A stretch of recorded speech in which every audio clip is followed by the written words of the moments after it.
Thousands of posts today. We were alerted to that by Kerry Allen, the BBC's China media analyst, who sends around information on what she's seeing on social media.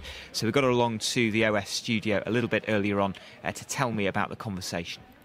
Today, if you go on Sina Weibo, which is what people use instead of Facebook or Twitter in China because these sites are blocked, two of the most popular hashtags are related to Kim Jong-un's visit. And there's thousands and thousands of social media comments. And this is really interesting because yesterday there was an absolute blackout on Chinese social media. People couldn't even post messages that included the words North Korea without having them censored.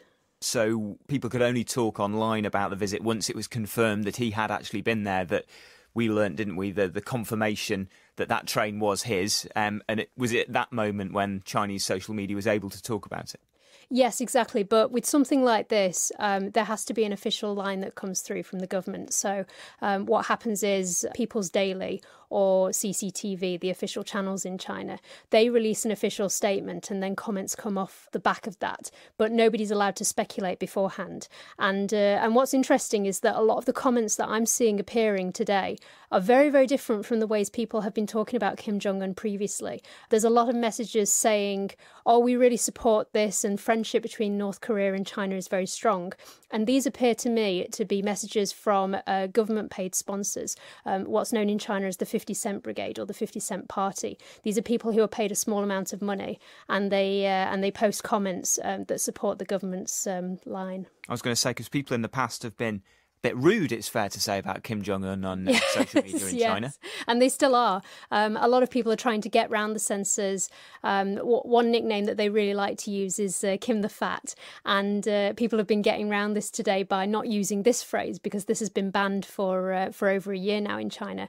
But calling the North Korean leader the fatty on the train, and this the censors haven't picked up on. So some people have been using this message in order to bypass the censors and to get social media comments to talk about him online. So I guess they're looking for terms that maybe are automatically blocked, but people try to get around that by subtle variations, do they?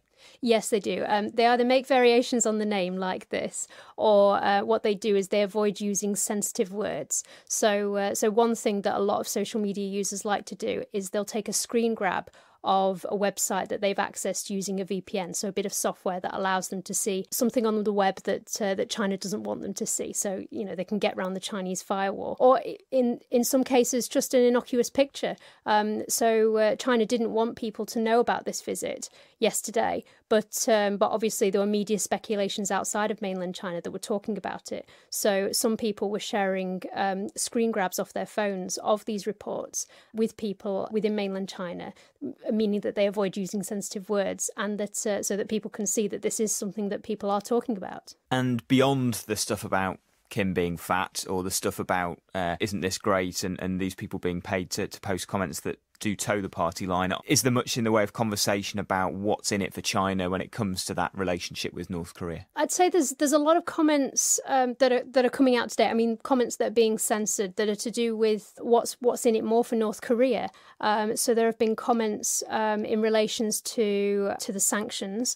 People saying now that North Korea appears to be showing some goodwill towards China, will China get rid of its sanctions? And also people have been discussing, because of the US's relationship with North Korea, there have been some censored comments with people saying, is this to do with the China-US trade war? And they've been saying that is North Korea trying to benefit from this by trying to curry favour with China in order to force the US to make some changes?